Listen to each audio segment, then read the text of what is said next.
క్షమించండి అని చెప్పి అప్పుడు కూడా చెప్పారు. ఎందుకంటే అది తప్పు మాట అన్నారు పవన్ కళ్యాణ్ గారు. ఎందుకంటే అది ప్రెస్ మీట్ సోదరులందరికీ కొంచెం కించపరిచిన విషయం అది. ఎందుకంటే ఎవరైతే అన్నారో వాళ్ళ గురించి తీసుకోకుండా పవన్ కళ్యాణ్ గారు అనేశారు. దానికి క్షమాపణ కూడా చెప్పారు. అది జనసేన పార్టీ తరఫున మేము క్షమాపణ అడుగుతున్నాం, సారీ అని చెప్పేశారు. అయిపోయింది అక్కడతో. ఇప్పుడు పవన్ కళ్యాణ్ ఆపాల్సినంత అవసరం ఏముంది? తెలంగాణ ప్రభుత్వం ఆపిన వాళ్ళ పేరు ఎందుకు లే అన్న. అవును, ఆ రోజే పెట్టాల్సిన అవసరం పవన్ కళ్యాణ్ గారికి ఏమొచ్చిందని అంటున్నారు. అప్పుడు ఆ రోజే పెట్టాల్సిన అవసరం ఏముందని కాదు. ఇప్పుడు ఆ రోజు పవన్ కళ్యాణ్ వస్తున్నారు, ఎవరైతే రాణిస్తారో వాళ్ళని పవన్ కళ్యాణ్ గారిని ఆపాలన్న అవసరం ఏముంది? అది మేము అడుగుతున్నాం. పెట్టాల్సిన అవసరం ఏముంది పవన్ కళ్యాణ్? అదే అవసరం ఏముంది?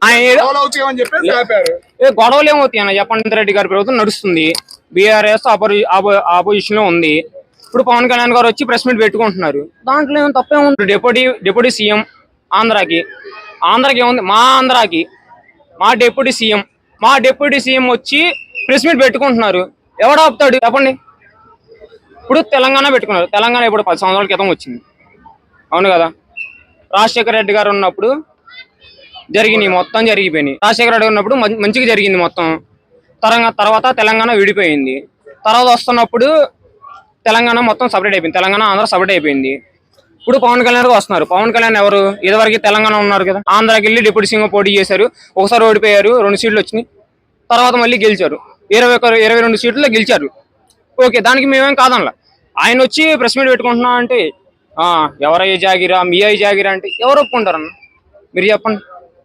అదే ఇదే మాట అమెరికాలో అవునన్నా. అమెరికాలో ఎవరున్నారన్నా? సరే అన్న, పక్క దేశంలో ఉన్నోళ్ళు ఏమంటారు? పక్క దేశంలో తెలుగు వాళ్ళు కూడా రాణిస్తున్నారు అన్న. పక్క దేశంలో తెలుగు రాణిస్తున్నప్పుడు ఆంధ్ర వాడు తెలంగాణ వచ్చి ప్రెస్ మీట్ ఏమైందన్నా? ఇండియాలో ప్రధానమంత్రిగా చేసింది కదా, ఇటలీ నుంచి వచ్చే ప్రధానమంత్రికి చేసింది కాదు. గతంలో రూల్ చేశారు కదన్నా కాంగ్రెస్ అన్నా. ఇక్కడ కాంగ్రెస్ పార్టీ గురించి మాట్లాడండి అన్న, తెలుగుడు కదా కాదన్నా. ఇప్పుడు మన పవన్ కళ్యాణ్ తెలంగాణ వ్యక్తి ఒకటన్నా. ఇప్పుడు తెలంగాణలో రెస్పెక్ట్ లేకుండా మాట్లాడాల, రెస్పెక్ట్ తగ్గించి మాట్లాడింది రానివ్వు లేదన్నా అన్నా. రానివ్వను అంటేనే పవన్ కళ్యాణ్ రియాక్ట్ అయ్యాడు. ఒకటి చెంపదెబ్బ కొడితే ఎవడైనా రియాక్ట్ అవుతాడు. రియాక్ట్ అన్నాడు మగాడు కాదు. ఎవడాపాడు వాళ్ళకి తెలుసు అన్న. పేర్లు రివీల్ చేయలే వాళ్ళు. ఇప్పుడు పవన్ కళ్యాణ్ ని ఎవరైతే ఆపుతారన్నారో పవన్ కళ్యాణ్ గారు ట్వీట్ చేశారు, నేను మా ఇంటి దగ్గర ప్రెస్ మీట్ పెట్టుకుంటాను, ఎవరు ఆపుతారు రండి. ఓటు ఎవరికి చెప్పండి? తెలంగాణ ప్రభుత్వం కదా అన్న, మొత్తం ప్రభుత్వం కదా అన్న. ఇప్పుడు కోర్టు కూడా ఎక్కడ ఉందన్న? తెలంగాణ ప్రభుత్వాన్ని కదా మరి అంతే అన్న. కాదన్న, పవన్ కళ్యాణ్ ఒకటే చెప్పాడన్న, ఎవరు వస్తారు రండి, ఎవరు వస్తారు ఆపుతారా అన్నారు కదన్నా. ఎవరన్నారు? ప్రెస్ మీట్లు చెప్పారంట. 1947 లో పవన్ కళ్యాణ్ పుట్టాడా? లేదు, మనకి స్వతంత్రం వచ్చింది రోజు.